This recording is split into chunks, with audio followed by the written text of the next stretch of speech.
Change, sure. That was the back line, John, that did the damage last week against Bourne Up Cape. Of Gary King, Stephen Dabrowski and Bradley Barrett. A half-forward line of Darren Munday.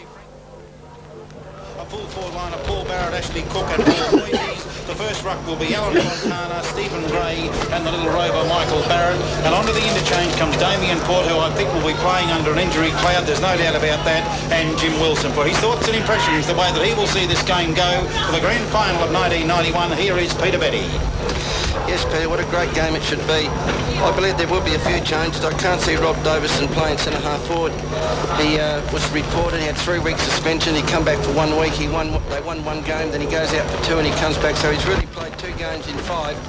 And I think the game that he played against Bourne Up Cape, he was very, very slow. I think he lacks 1 or 2 weeks as far as games of football go. I don't think he'll start at centre-half forward. I believe Rob McKinnon will go down to centre-half forward to start with, which is a great player. But I think that the difference between the two sides, as we all know, the running players are the Harvey Brunswick side. The only thing with Mines, I could say that if Mines can control the ball for long enough, I believe that Harvey Brunswick don't defend very well or don't run down with their players going down the ground. I think this is the only way that Mines Rover could be within touch of Harvey Brunswick. And if that happens, and as I said, the way the weather's going now, there could be an upset of the day if Mines could get up and win, but I still believe that Harvey Brunswick will win and win well. Okay, well, His Worship the Mayor, Dr. E.C. Manea. Well, I think the Mines have got a big chance. I really can't see Peter Rowe playing on a half-forward flank unless they're kicking with the wind. I think he'll play up the field from there if they're kicking against the wind. I think he is the key player. He's getting the end of his career. He's been a great footballer, perhaps one of the best footballers we've ever produced in the Southwest. And I think he'll have a big influence on this game today. And what about also we might be seeing the last of Gary Winterton this year too, Doctor, today, because he's been a great contributor in this league as well. Well, Windays has been around, as Peter would know. He's been to Perth, he's played for the combined team. He's given great service to Mines Rovers over the years, and Mines are, with South Bunbury, the 2 oldest clubs in the Southwest, and I believe 2 of the oldest 7 clubs in Western Australia. Well, 2 great sides get out there, Pete. I know we'll just hear from you very shortly, but gee, this season's not over and the rumours are starting for next year, John Dillon. Big rumour, Doc, last night that I functionised that probably South Bunbury may see, the return of 2 of their prodigal sons next year in coaching capacities, and none other than Merv Kennedy and Dave Hollands. Big rumour?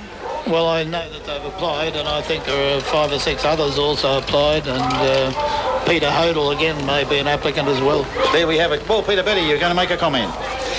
Not really. Peter, I think there's a couple of things too. You're talking about players that might play their last game in Gary Winterton. I have heard strong rumours that Graham Jones is going back to Sydney or Melbourne. He won't be here next year.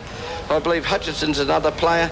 And you look through the sides of both sides, I believe there's a lot of players like they are playing their last game for their club. So if things go right, and as I said, I do believe the only way that Mines could win this game is keep the ball away from the running players.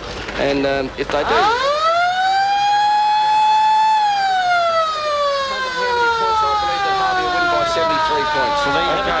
And now we'll go back. We've got the umpires in charge of the game today, Kevin Nettleton and Mike Hiltz. Emergency umpire will be Greg Posh. The boundary umpire, and in the goals we'll have Carl Strah and Barry McCorn. This is the Radio West football presentation of the 1991 Grand Final from Anzac. We'll be back with you shortly on Radio West Football.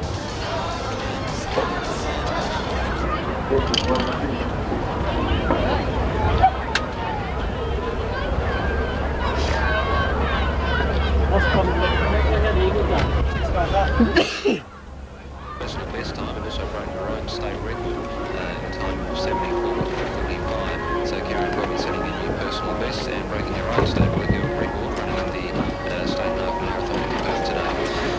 Okay, it's 2. Back to hands over. Radio West football. Thank you, Lauren. It's on the side of hands over at the moment. We're fortunate because the sun is shining. If you're sitting at home and you want to come to the grand final, if the others over there that we're watching on television, get down to Hands Memorial Oval. This is a very important sporting event on the calendar of the Southwest Football League Grand Final, and it's between Harvey Brunswick, Leston and Mines Rovers, and we're standing by for the Minister of Water Resources and Agriculture, Ernie Bridget. He's about to sing the national anthem here at Hands Memorial Oval. Just before he does that, John, the banner for the Mighty Miners has gone up there. Lovely cheer squads out there, and it reads, "We are the Miners from over that hill. We're here to play football and win it we will." And the cheer will go up when they come out. But it comment there, John Dillon and Dr. Mania. Your comment on this one, Karen Gobby, first on base this morning. Yes, she's a terrific person.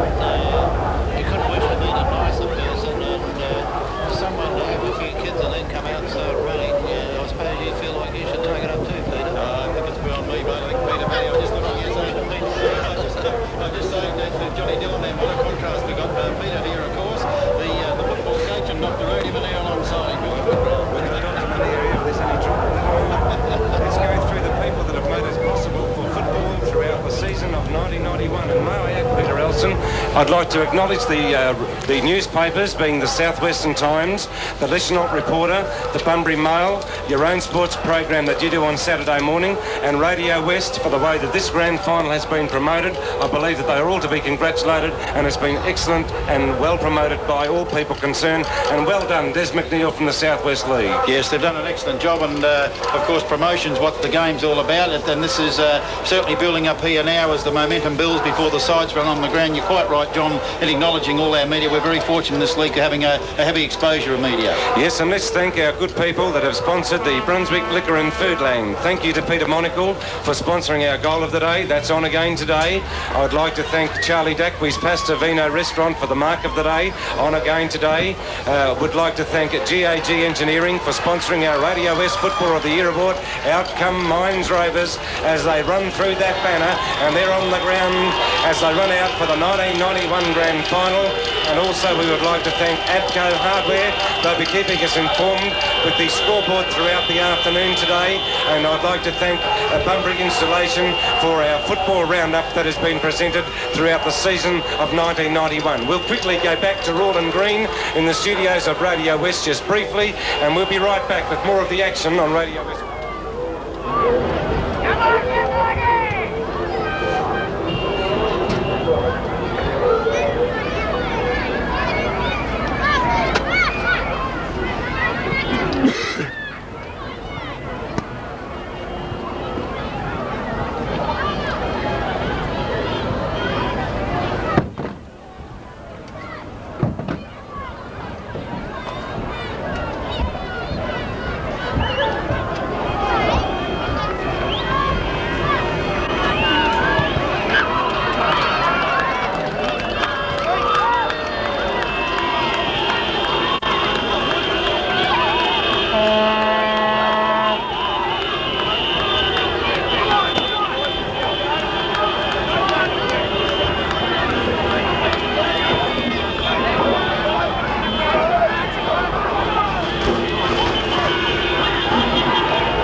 Thank you very much, everybody.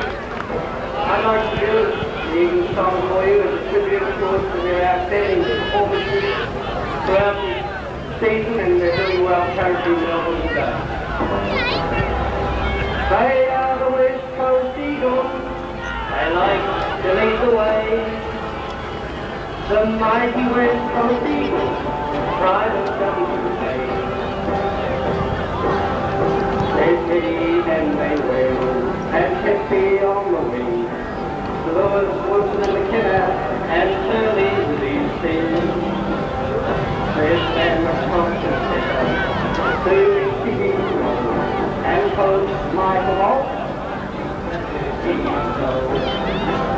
There's no doubt about things go, the whole world in their hands. No united put together. And the Pirates team. They are the West Coast Eagles. They might lead the way. The mighty West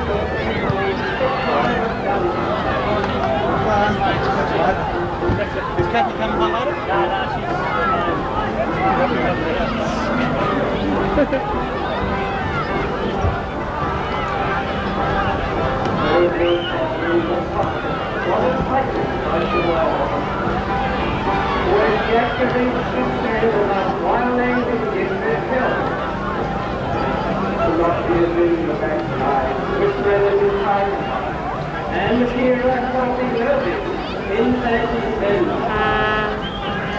There's no doubt that their future has got the whole world in their hands. They unite and pull together, this time is still. They are the West Coast Eagles, they like to lead the way. The mighty West Coast Eagles, the pride of WA. The mighty West Coast Eagles, the pride of WA. Hey! Tonight, both football teams participating today, Harvey, Brunswick and Rovers, to come over to the top of the coin, please, of the national anthem.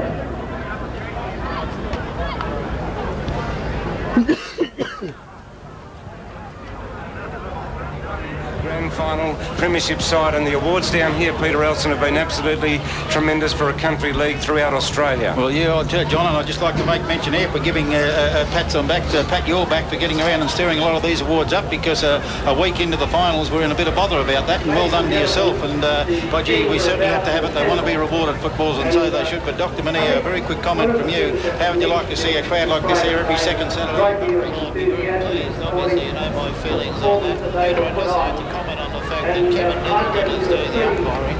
During the year, there was some comment from the metropolitan area that they were short. And I do this in showing the players how I feel about them and the pride which I'd like to display towards their performance.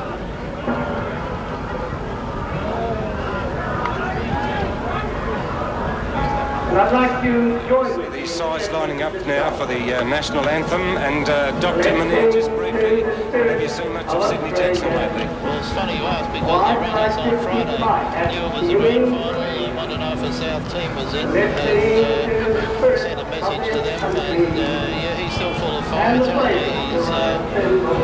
down the handicap of 4 in golf. He's won 2 trophies in Canberra, and he's off to play in Sydney today in some competition there. There might be a guy, Doc, that might put him for the coach as well as South. There's been a few good names being raffled in there, so that'd be a good bloke, a good player, a good player and plenty good coach. I think Sydney's done a bit of coaching, remarkably it'll make it success. Actually, just one thing, John, if I could say, I think one thing that we've lightly missed, Mark.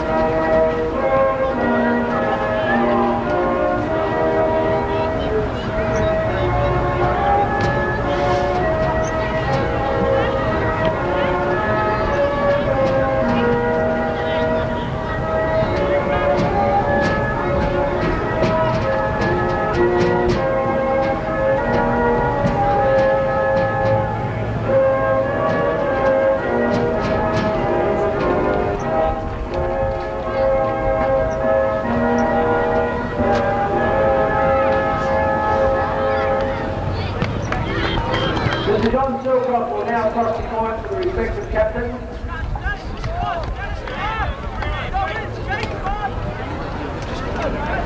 Well, I tell you what, there'll be a spun side out here that wants to win the grand final. John, you keep your eye on the toss here. It's very, very important. And all the players are crowding around the president of the league, John Dillon. Up goes the coin. And which way's it's gone, Johnny Dillon? John Silcox tossed the coin, and Harvey Brunswick have won it, haven't they, Peter Betty? Yes. Harvey Brunswick, Mark Skins won it, and they're going to take advantage of this breeze. They'll be kicking up to the Mary Street end of the ground, and we discussed it briefly as I look down towards the south now, Peter Elson and Doc and Peter Betty. It seems to be clearing up a little bit. Let's hope it stays that way. Cars coming to the gate turn. Obviously the Eagles have won.